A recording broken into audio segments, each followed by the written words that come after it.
Hey, welcome back to ScreenCrush. I'm Colton Ogburn, and we need to talk Wicked for Good. So we're going to recap the movie and discuss what might be next for Oz's favorite dynamic duo and what the final scene of the film really means. I'm obsessulated. So Wicked for Good is of course the second half of the story of Wicked, typically separated by an intermission at the stage show, but for the film they opted to split it into two films. Now this is all of course based on Gregory Maguire's 1995 novel Wicked, The Life and Times of the Wicked Witch of the West, essentially an Elseworlds fanfiction type story based on the original Wizard of Oz novel. Now the first Wicked film ended with Elphaba defying gravity after learning the truth about the Wizard of Oz's fraudulent behavior. He tricks Elphie by using her compassion for the animals to manipulate her into casting a spell that painfully gives the monkey Oz guards wings. And Madame Morrible says the monkeys would be the perfect spies to report back to the wizard about any seditious animal activity happening in Oz. Now, after having discovered that the wizard himself is powerless, Elphaba vowed that she would never be grounded and flies off into the western skies. Now, Wicked for Good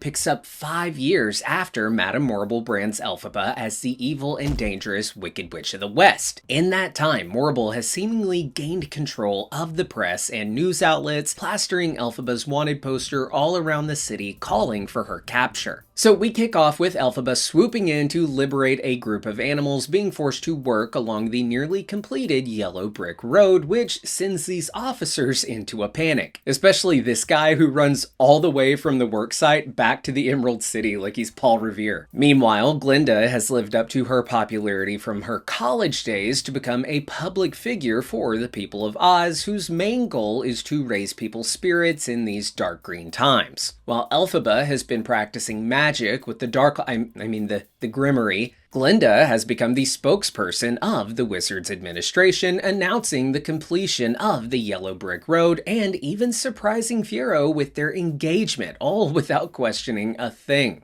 Now, Morrible was the one promoting this idea for sure, but hey, what better way to distract the masses from your fabricated villain than a state-sponsored forced wedding, am I right? So Elphaba crashes the party, morphing the clouds to read "Our Wizard Lies." Madame Morrible, though, then uses this opportunity to spread more disinformation and reshapes the clouds with magic to read "Oz Dies," solidifying Elphaba as Oz's public enemy #1 and accidentally turning Glinda into Morrible's personal PR machine. This was also a little fun Easter egg to the original Wizard of Oz film, where the Wicked Witch of the West spells out "Surrender Dorothy" in the clouds in order to scare her. Now, this is a crucial moment in Elphaba's development as the Wicked Witch. Morrible and the Wizard spend the majority of the film taking every opportunity they can to smear Elphaba's reputation and destroy her credibility. Even in the first film, Madame Morrible tells Oz, "Believe nothing she says." It's this smear campaign that pushes Elphie into fight even harder against the wizard's lies. In her desperation, Elphie sings "No Place Like Home" as an unsuccessful last attempt to rally the fleeing animals from Oz. And that's of course a fun nod to this scene from the original Wizard of Oz. There's no place like home. There's no place like home. Now, Elphie was almost able to convince the animals that they had a fighting chance against the wizard and Morrible's propaganda until the cowardly lion tells them she is not to be trusted. I swear to God if you'll keep that.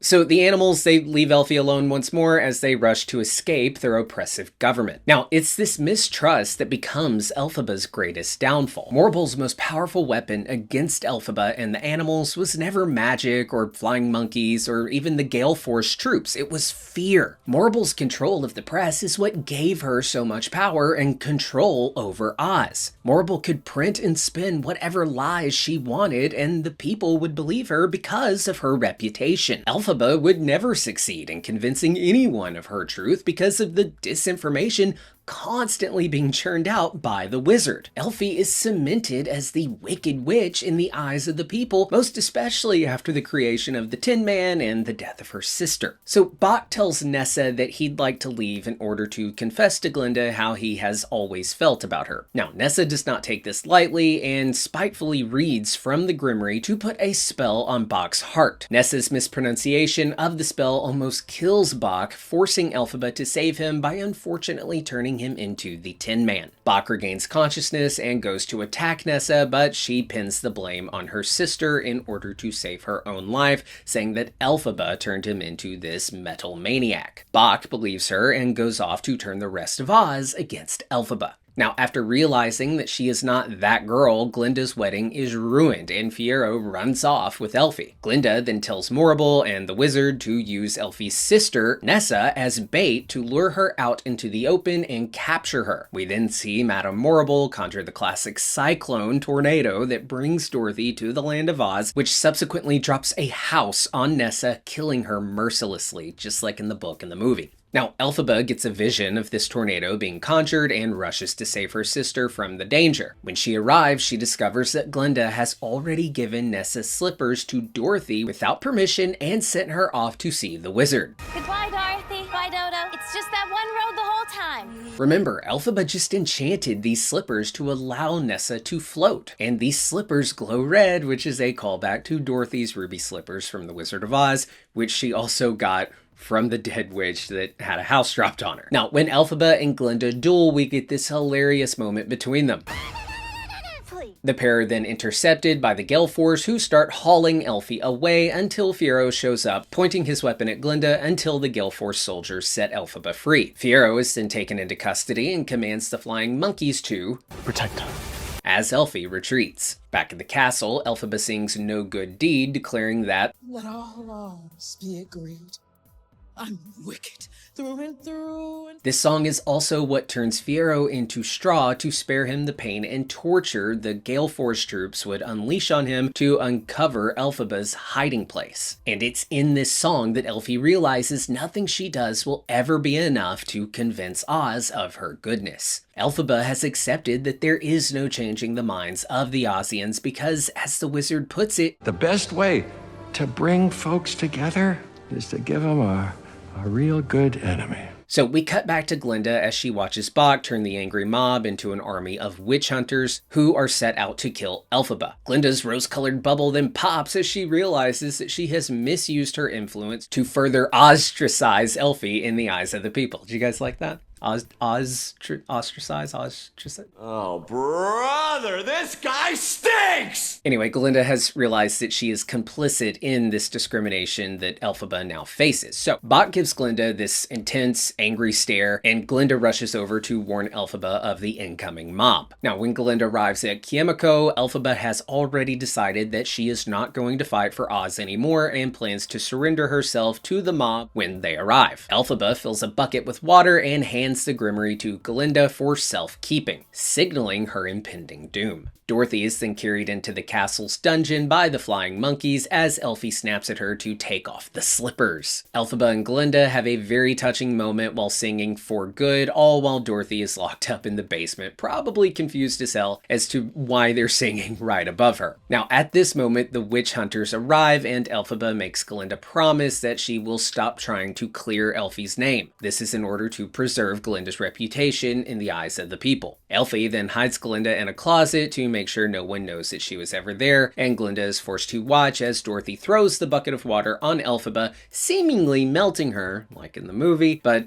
not really. So we see Elphaba's death portrayed in the shadows as she melts, just like we see it in the Broadway musical, but she is of course faking it. Now, Glinda is then forced to reconcile with Elphaba's death as she looms over the pool of water topped with Elphaba's signature witch hat. In her grief, Glinda vows that she will earn the title of Glinda the Good by truly becoming good. We then cut to Fiyero knocking on the ground next to Elphaba's hat, where a previously hidden door is now revealed. When the door opens, we see Elphaba, who has successfully faked her death by hiding under the trap door. Upon seeing Fiyero for the first time since he was carted away by the Gale Force, Elphie notices that he is now made of straw, he's the Scarecrow now, and she calls him beautiful. This symbolizes Fiyero's transition from Glinda and Oz's golden boy into someone that other Ozians may deem monstrous or imperfect. And this is entirely symbolic of Fiyero's loyalty now lying entirely with Elphaba, who has faced nothing but persecution due to her appearance. In some ways, this is Fiyero accepting that beauty is dependent on the eyes of the beholder. And this is in reference to when Elphaba tells Glinda to look at her. Not with your eyes,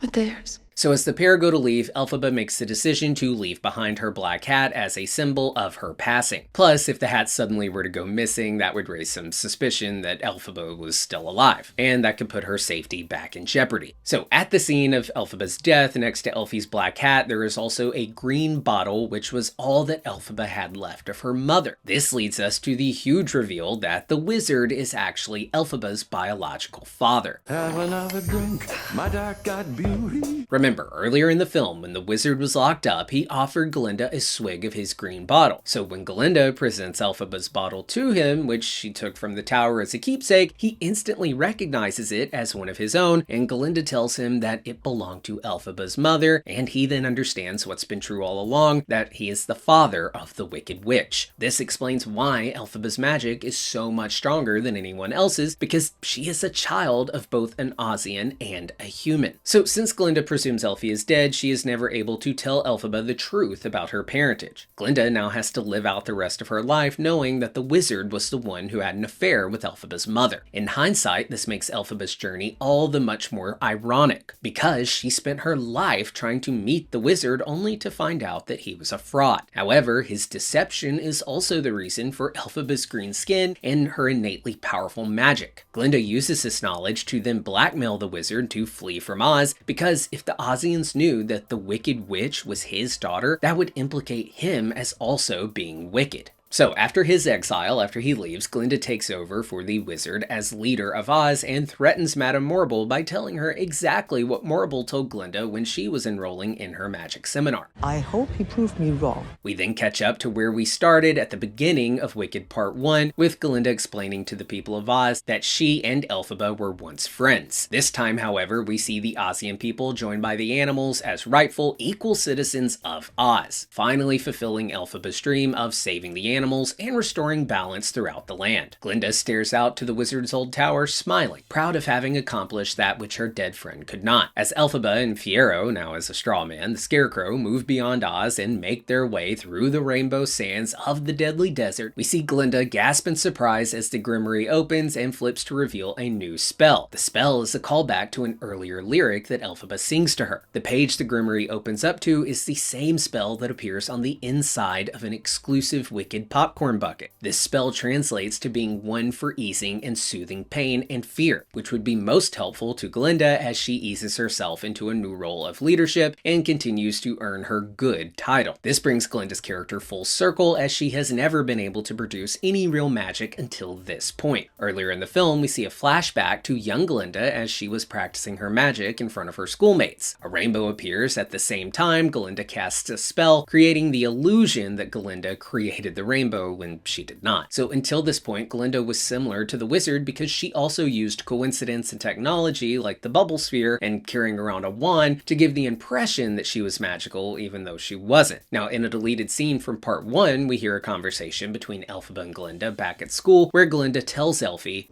Didn't expect magic to be so hard. and Elfie replies with, Maybe it's harder for you to make magic because things have been kind of easy for you. So you don't need it. So up until now, she hasn't needed magic to help her in life because she always was so loved and taken care of by others. But now that Elphaba has left and all of Oz is in Glinda's care, the book revealed itself to her. It's also very touching that Glinda only begins to learn magic as she learns to cope with Elphaba's death. Elphaba and magic are one and the same in most Ozians' eyes. So now, anytime Glinda uses magic after this point, it'll be a heartfelt reminder of her dearest friend and a reminder to Glinda to follow Elfie's moral compass to use her new magic to create true goodness in Oz. This ending shows that the best decision for both Glinda and Elphaba was to part ways. Glinda could go on and benefit the people of Oz through her newfound goodness, and Elphaba chooses to do what's best for herself. Staying in a land that would never be open to hearing her side would never feel good to her, and at some point Elphaba realizes that she no longer is seeking the attention that being seen as good would have given her, whereas Glinda has finally understood that only being seen as good doesn't actually make her good, and leaves her at the same moral level as the wizard and Madame Morrible. Now, the final shot of the movie features a flashback montage of Elphaba and Glinda back at school. Glinda leans over and whispers into Elfie's ear, recreating the iconic Wicked Broadway musical poster. Now, many fans have been asking for more Wicked content, and they are very emotionally attached to these adorable characters, which raises the question, do we have another sequel to look forward to? I want more. Well, author Gregory Maguire did write a sequel to the novel titled The Son of the Witch. What? What did you call me? That is an unfortunate title. This story follows a character named Lear as he travels through Oz after the death of his parents, trying to find his place in the world. The conflicts that arise are largely due to the power vacuum left by the wizard's disappearance from Oz and the wars and tribulations that followed. Where Wicked spoke to themes of media hypocrisy and moral truth, The Son of the Witch highlights vulnerability and identity struggles as he must learn and reconcile with the previous actions of his mother, as well as their effects on Oz. Now, while this would be a fun addition to the lore of the Land of Oz, there is also another route that could be taken. Many fans are interested in seeing a prequel explaining how the wizard rose to such a high place of power without any real magical powers of his own. I mean, we did have that James Franco and Mila Kunis movie, I think it was called The Great and Powerful Oz, and I think, did Sam Raimi direct that? I think he did. Has to do with Spider-Man, I think. But maybe they could tell that story in a different way and have like a young Matt Friend come in to play the young Jeff Goldblum. Can you feel our cosmic energy rubbing off of each other? Have another drink?